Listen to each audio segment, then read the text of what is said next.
Very good. We're very pleased today to have Patrick Quinn with us. He's agreed to be interviewed, and thank you, Patrick, very much for participating in our project. Well, the pleasure's all mine. Okay, we start these interviews. Everyone is asked the identical questions. Because of the nature of this project, I do not ask any follow-up questions, nor do I comment on any responses that you make. So we always start off by getting some background questions for context. And I'll start off by asking you where your parents were born. So my mother was born in Ottawa, so she has an Ontario birth certificate, but only spent a couple of years there in Ottawa. So she spent all of her life in Quebec. She still lives here. My father grew up in Montreal, grew up in Verdun. So I would say I'm pretty Montrealer. I mean, I have backgrounds in both Ontario, well, actually all across Canada. I have family all across Canada, but all my immediate family is all back, all in Montreal, basically. Okay, and where were you born? I was born at St. Mary's in Montreal, so basically 100% Montrealer at this point. Okay, and where did you receive your education? Elementary, secondary, any post-secondary? So I did all of my education so far in Quebec. So I did my elementary at Willingdon. That's an NDG. I did my high school. I did it at Westmount High. So that's well, in Westmount. It's near the downtown core. And then my post-secondary, I mean, I went to Dawson, so that's pretty much near the downtown core. It's the CEGEP. I went to Concordia University. I did a double major in political science and Irish studies, Bachelor of Arts, and now currently I'm studying law at the Université de Sherbrooke, well, in Sherbrooke, Quebec. So that's my current educational situation. Okay, and I guess you've covered off your occupation, unless you have an occupation outside of education. Well, education's my full-time job, but I also do work with the federal government at IRCC, the immigration department. So that helps pay my studies. Okay, and where do you live now?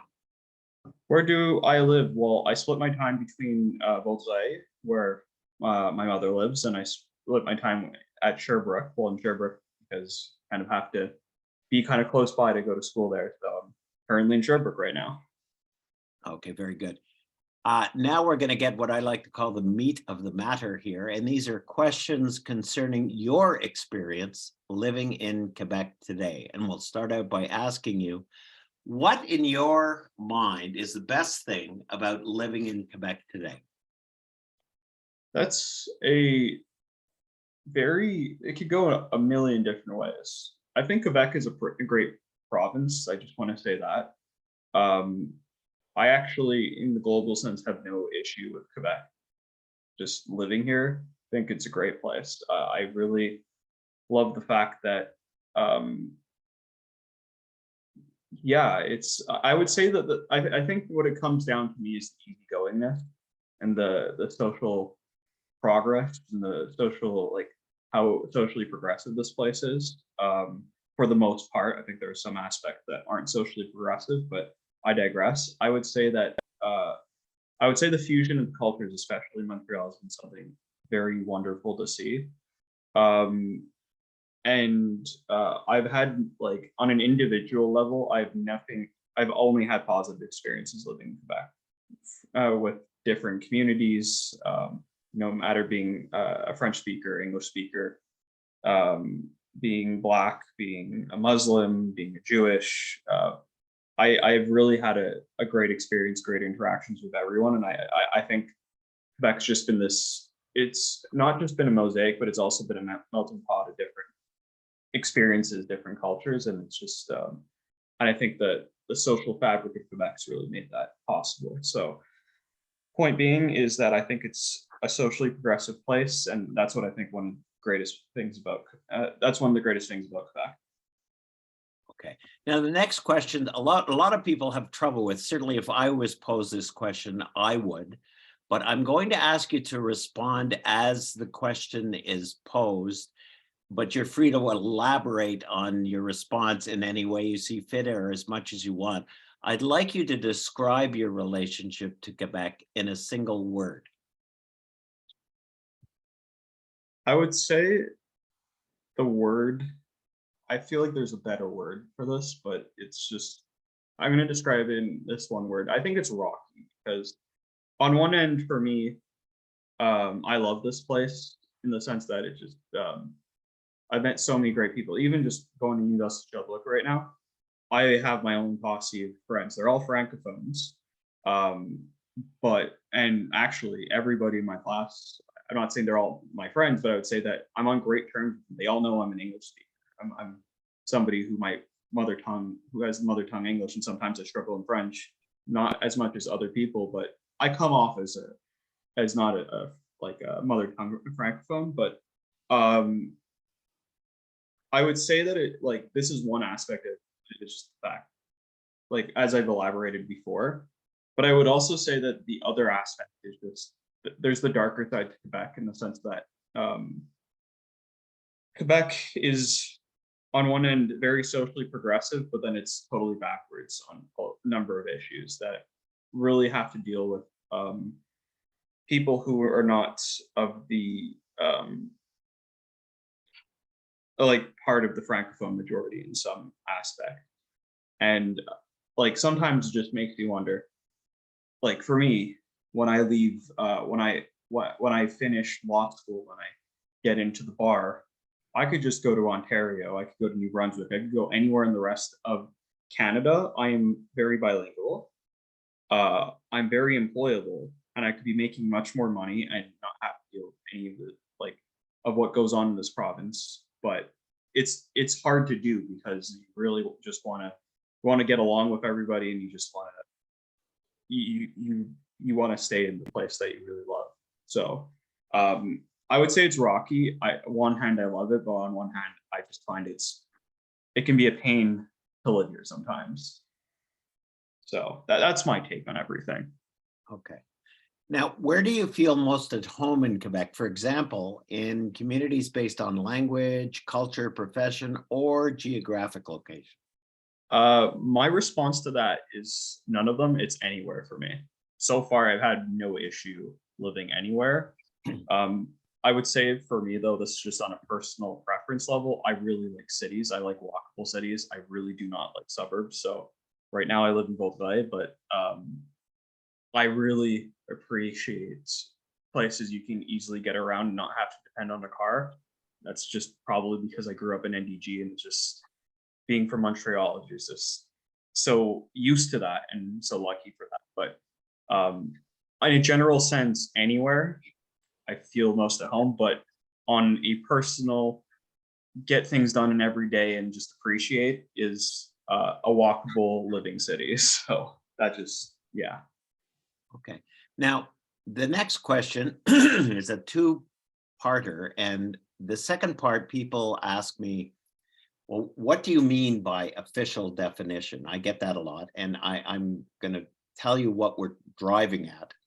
The official definition is what you perceive to be the official definition. In other words, it could be the Quebec governments, the Canadian governments, what the media portrays, what your peers portray as being the official definition. That's what we're after here. So it doesn't have to be a designated official definition as described by the provincial or federal government or anything. It's what you perceive it to be. So having said that, I'll ask the two-part question.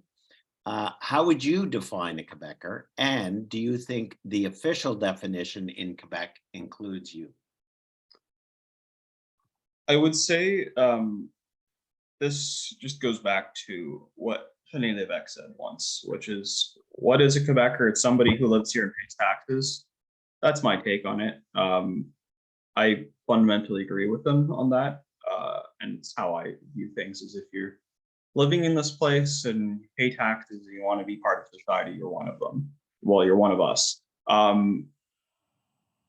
That to me is still the official definition, no matter what it says in the preamble of the Charte de la Langue Française. Well, after it got changed with Bill 96, meaning that the only common language is the Quebec nation forms the nation, change the constitution. The common language, sole common language is French, because it's based around a nation that's, in my view, ethnic. It's a very ethnocentric definition. Or in the in Bill 21, which is now the Laicity Charter. I'm not sure the official name of it, but basically the one that puts secularism, or I don't even think secularism is the right word, but attacks the rights of people with a religious identity to express it publicly, where it goes into that whole definition of what it brings up the whole concept of nation québécoise again in there. I don't subscribe to that view. I view being a Quebecer as somebody who lives here, pays taxes, decides to get along with everybody. That's how I view it. And I think with that definition, it applies to me. So I'm a Quebecer. Yeah. Yeah. So that leads us a great segue into our next question. Has your sense of identity as a Quebecer changed over the years? And if so, in what ways? I don't even know. I don't really have an answer to that question. I would say I haven't put much thought into it over the years, but I think one of my early political awakenings was the Charter of Values done by the Marois government and Bernard Drainville, that he did in, I believe, 2013. I believe that was one of my big political awakenings. I never thought too much of Bill 14, I believe was the other one, or it was their other language legislation. That was one of the great beginnings, and obviously the Maple Spring. Those were two of my biggest political awakenings in that sense, and I didn't put much thought into it back then. And the reason why I'm getting to that there is because I think over the last, since Hal Hizo's comments in '95 about why sovereignists lost the vote, which was l'argent et la vote ethnique. I think nationalism took a really, really bad turn for the worse in Quebec. There was a great documentary that was done by Radio Canada about that whole concept. That if you haven't watched it, it came out like within the last year, and it's a great hour-long documentary exploring what nationalism looks like in Quebec now. But the reason why I'm getting at that is because it made me think about how we're attacking fundamental rights in this province. And when it comes to nationalism, I would say it always goes after people who are less able to defend themselves against state power. And over time, that whole I started watching politics, and I very much wasn't a big fan of Coyal, and even vote Liberal in 2018. Probably would have been my interest, but I just couldn't because the party didn't do too much for me. But with the CAC, they were promising a new social peace between people and for everybody to get along, and it just didn't happen. And, they brought in Bill 21 because they wanted to bring an end to the social debate on it. Actually inflamed it, and Bill 96. But I would just say, getting back to where I'm trying to get at is seeing all these issues come up over time. It made me question what a Quebecer was, and I came to the point over the last few years that no matter who or what says anything, you can't define and how I identify. You just can't. It's just, if I want to be a Quebecer, I am. If I want to be a Canadian, I am. I am a Canadian citizen. If I want to be a Montrealer, I mean, you have to live in Montreal, but at the very least, if you want to identify that way, that's up to you. But yeah, so that's my take on it, is that I had this political awakening, and I just came to the decision over time that like the definition that I want to give into is I'm a Quebecer if I pay taxes here. If I move to Ontario, I'm an Ontarian. Okay. Now, what are some of the most difficult things in your experience about living in Quebec today? I think you would probably hear from previous interviews that it's the sense of belonging. I wouldn't even just say that, because I don't think that English speakers are always the ones who bear the brunt of this, like the kinds of fights we're seeing right now. It just makes me sad that people who come to Quebec and want to get along have less rights than people who came previously.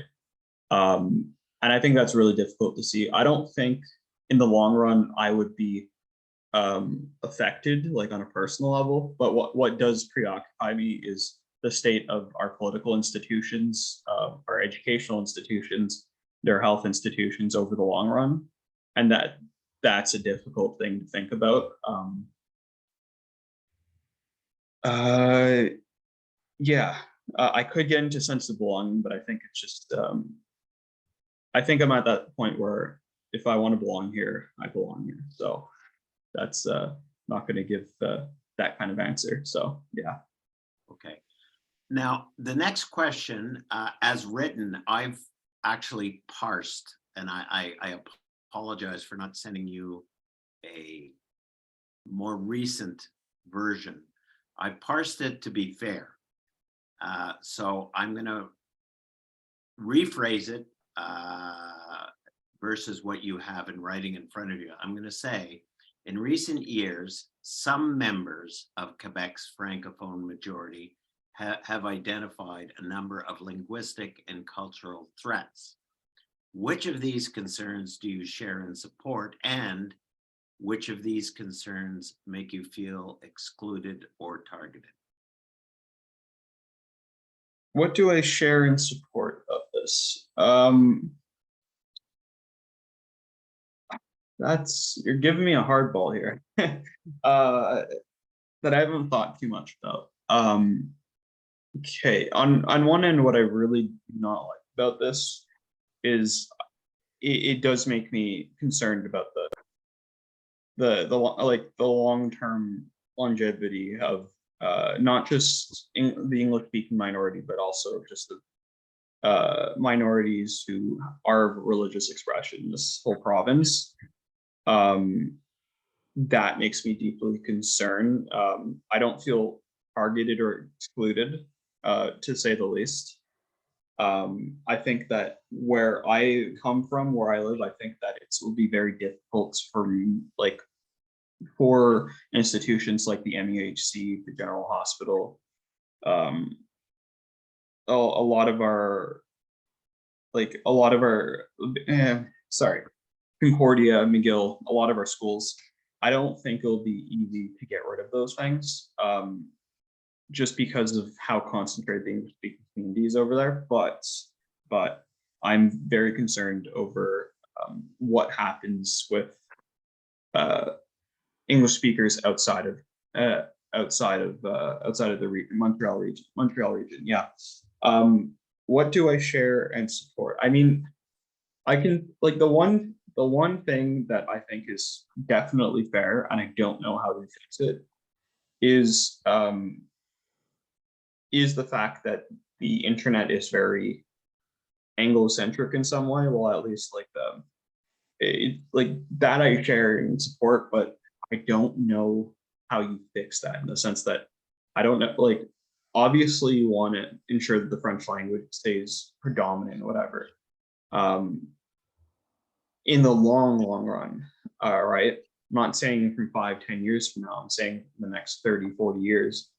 I think that is definitely something that's fair. But when it comes to, for instance, what's Charles Castonguay and I think Guy Rocher were saying about like a small decline in mother tongue French spoken, it's such an an alarmist and very unneeded kind of debate, just because there is no possible alternative explanations over English is taking over the province, but more or less that there's actually, we're taking in more immigrants, and they are not going to be speaking, they're not mother tongue. They're not going to be speaking French at home, but they're going to be speaking French in public.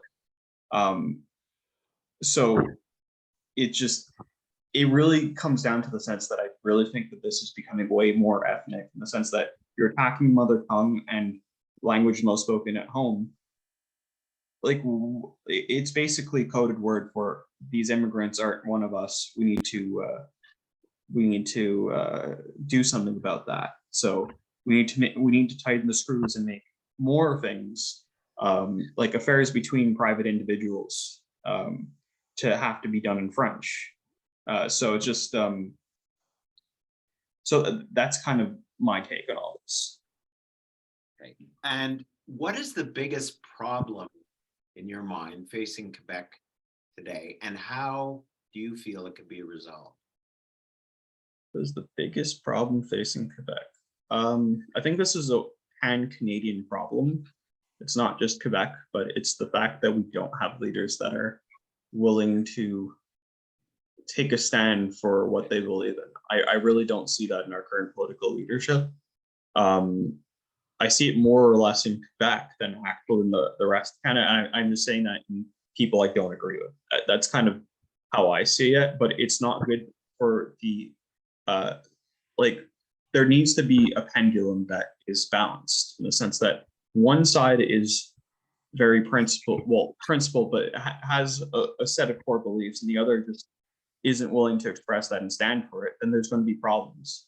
And I think what it comes down to for me, when I'm trying to get at here, is that the values, the things we were founded on since 1867 and beyond and before, our Constitution, they're just not they're not being defended anymore. The whole idea of the concept of a Quebecer who pays taxes isn't being defended anymore. The whole concept of being a Canadian, even in this province, is not, like, we don't talk about that anymore. And I think those are definitely issues that need to be resolved, just in a general sense. Just these are very hard issues to resolve because they sound so vague, right? But those are some of the biggest problems for me on a practical level. I mean, I think probably the climate crisis, the what is it? Sorry, the labor shortage is a perennial problem. But there's a lot of there's plenty of issues in Quebec that we're just that we're not dealing with or taking care of. Yeah. Okay. Now, the next question, I borrowed a visual tool from Guy Rogers that he used very effectively in his documentary, What We Choose to Remember. And that's a show of fingers. So I would like you, on a scale of 1 to 10, 1 being weakest, 10 being strongest, indicate by a show of fingers how strongly you feel that the joys of living in Quebec outweigh the challenges. Right now, I'm at a split, so I'm gonna just say it's a 5 right now. So I'm not saying that they outweigh, or that they like that the joys outweigh the challenges, or the challenges outweigh the joy. I'm really not getting to that there, because I think that it's very split right now. It could change in the next couple of years depending on how legislation is implemented and how the attitudes of society change. But for now, I think it's 5. It definitely probably would have been a 7 or pre-2018, 2019, but for now, like, it's gone down a bit, but it's 5 for me right now. Okay. So we're coming to the end, and I would like you to give the opportunity to express anything else about your sense of identity or belonging in Quebec. Anything you'd like to add? I would just like to say that, like, I think being an English speaking Quebecer, and this is something that I'm happy I've done, but one of the issues I find we as English speaking Quebecers do is that we're just, I think it's both communities in the general sense. It's not a just also a slight at the community here, is that we're, and this is a natural phenomenon, just the general sense of what, and it makes me sad, is that we choose to segregate ourselves, we choose to ghettoize ourselves, and it just, it makes cultural and exchanges between both communities harder sometimes. And that's just what happens, for example, the Montreal area, because it's much easier to do. For me, for instance, going to Sherbrooke and doing this has just been more eye-opening because it's given me a perspective that I didn't have before. And yeah, that's what my take on all this is, that there also needs to be, it's impossible to do, I think. I think people say this time and time again, is that there needs to be more community exchanges between regular people, but it's hard to do sometimes. But it's something that I've grown to appreciate over the last few months, just living in Sherbrooke and going to school primarily in French, well, 100% in French right now. So it's just, that's my take on all this. Okay, very good. Well, I'd like to officially thank you, Patrick, for participating in the interview. It was very great to have you today. What I'm going to do at this point is I'm going to turn off the recording and we can continue a discussion. I'd like to bring up a few points that you raised, if you don't mind. Yeah, no problem.